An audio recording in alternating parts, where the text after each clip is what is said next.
સ્વાતિ આચાર્ય. એક મિનિટ ભાઈ, આવ્યો.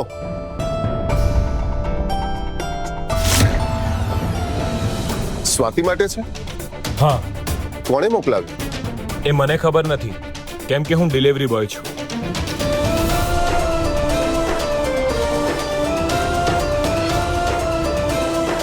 ઠીક ઠીક ઠીક. સ્વાતિને ભેટ કોણે મોકલી હશે? સ્વાતિ, ઓ સ્વાતિ, બેટા જલ્દી બહાર આવતો. હા પપ્પા. સ્વાતિ બેટા, આ કોઈએ તને ગિફ્ટ મોકલી છે. આ ડિલિવરી વાળો છોકરો હાલ આપીને ગયો. મને ગિફ્ટ મોકલી? પણ કોણે? અને શું છે આમાં? ખબર નહીં, તું ખોલીને જોઈ લે. લે ચલ, મારે હિસાબ જોવાનો છે. હું બાપ. અરે વાહ, આટલું મસ્ત ગિફ્ટ પેકિંગ વાળું હેમ્પર અને આ બુકે કોણે મોકલાવ્યું? જેણે પણ મોકલ્યું છે એની ચોઈસ ખરેખર ખૂબ જ રીચ લાગે છે. આ ફૂલો તો જો કેટલા મસ્ત છે. દીદી લાવ ને, મને જોવા દે ને.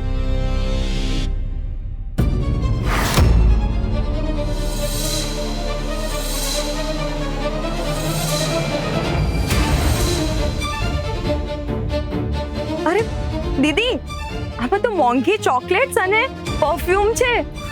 આ ચોક્કસ કોઈ રોંગ એડ્રેસ નો કેસ છે. બાકી આવી મોંઘી વસ્તુ મને કોઈ ના મોકલે. ના સ્વાતિ, કુરિયર વાળા ક્યારે આટલી મોટી ભૂલ ના કરે. સેન્ડર અને રિસીવર નું નામ તો લખ્યું જ હશે.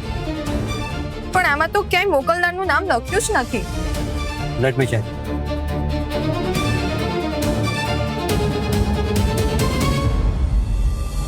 આ રહ્યું. To Swati from her admirer. આ તો તારો કોઈ ફેન લાગે છે. શું? આ બધું જોતા લાગે છે કે મોકલનાર કોઈ કરોડપતિ હશે. બધું એકદમ બ્રાન્ડેડ અને ઇન્ટરનેશનલ છે. અરે અત્યારે તો ભાભી પોતે જ ઇન્ટરનેશનલ બ્રાન્ડ બની ગયા છે, તો પછી ગિફ્ટ તો એવી જ આવે ને. 100% સાચી વાત. પણ દીદી, તને આ લક્ઝરિયસ ભેટ આપવા વાળો આ છે કોણ? આ શું નવું નાટક છે? સ્વાતિનો પણ કોઈ ફેન હોઈ શકે?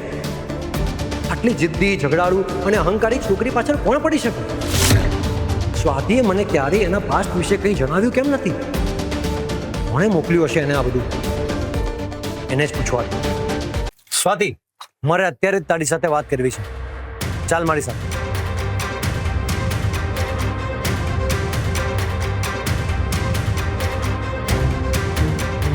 બોલો. આ ગિફ્ટ મોકલનાર કોણ છે? મને કેમ નહીં ખબર હોય? ખબર નથી કે કેવું નથી? શું બોલો છો તમે? ક્યાંક તારો કોઈ એક્સ તો નથી ને? તમે ગાંડા થઈ ગયા છો કે શું? મારે તમારી સાથે વાત જ નથી કરવી. કેમ? હવે સાચું બહાર આવવાનું છે એટલે ભાગે છે? સિદ્ધાર્થ, તમે મારે ખાલી હકીકત જાણવી છે. સ્વાતિ, શું થયું? ચૂપ કેમ છે? સ્વાતિ, મારી તરફ જો. હું તારી સાથે વાત કરું છું. આજે તારો ફેન છે એ કોણ છે? ટેલ મી. તું મને ચૂપ કરાવે છે? નક્કી એ તારો કોઈ જૂનો બોયફ્રેન્ડ હશે, હે ને? તમારું મગજ તો ઠેકાણે છે ને? મારું મગજ તો ઠેકાણે જ છે, પણ તારું નથી. એટલે તો જવાબ નથી આપી રહી. બોલ ને, અત્યાર સુધી મને કંઈ કહ્યું કેમ નહીં? એનું નામ શું છે? કેટલા વર્ષ જૂનો રિલેશન છે તમારો? ચૂપ કેમ છે? બોલ. સ્વાતિ, તારું આ સાયલેન્સ સાબિત કરે છે કે દાળમાં કંઈક કાળું છે. મારી હકીકત મારે તમને કહેવાની કોઈ જરૂર નથી. જરૂર કેમ નથી? હા, જો તારી લાઈફમાં કોઈ હતું તો મેરેજ વખતે મને કન્ફેસ કેમ ન કર્યું? તમે ક્યારના એકની એક વાત પાછળ કેમ પડી ગયા છો? તું અંદરથી આટલી માઇન્ડ ગેમ રમનારી અને ચાલાક નીકળીશ એવું મેં સપનામાં પણ નહોતું વિચાર્યું. છેલ્લી વાર પૂછું છું સ્વાતિ, કયો છે એ છોકરો? એનું નામ શું છે? જવાબ આપ મને. સિદ્ધાર્થ, તમારી તકલીફ શું છે? કોઈએ મને આ ગિફ્ટ મોકલી એ તમારી તકલીફ છે? કે પછી કોઈ આટલી મોંઘી ગિફ્ટ મોકલી એ તમારી તકલીફ છે? કારણ કે તમને તો એવું જ લાગે છે ને કે આ દુનિયામાં તમારાથી વધારે પૈસાદાર માણસ બીજો કોઈ છે જ નહીં. ટોપિક ચેન્જ કરવાનો પ્રયત્ન ના કરીશ. મને સીધો જવાબ આપ. હું તમને કેમ કહું? તમે મારા થાવ છો કોણ કે હું તમને મારી પર્સનલ વાતો શેર કરું? હું તારો પતિ છું. અને તારી એક સિક્રેટ વાત જાણવાનો લીગલ રાઈટ છે મારી પાસે. ઓહ પણ તમે તો the great mister Siddharth Patidar છો ને. અરે દુનિયાની કોઈ વસ્તુ તમારી નજરથી છુપી જ નથી રહેતી. હા, નથી જ રહેતી. તો પછી જાતે જ તમારું નેટવર્ક વાપરો અને શોધી કાઢો. મારે કોઈ અજાણ્યા માણસનું નામ શોધવાની જરૂર નથી. હા તો ના શોધો, તમારી મરજી. મરજી તો મારી તને મારી સાથે લઈ જવાની પણ છે. અમારું ઘર બચાવવા બદલ તમે જે પૈસા આપ્યા એ માટે હું તમારો આભાર માનું છું, પણ એનો અર્થ એ નથી કે એના બદલામાં રિટર્ન ગિફ્ટ તરીકે તમે મને ઘરે પાછી લઈ જશો. જો તું હું 24 કલાક મહેનત કરીને તમારો આપેલો એક રૂપિયો હું વ્યાજ સાથે તમને પાછો ચૂકવીશ.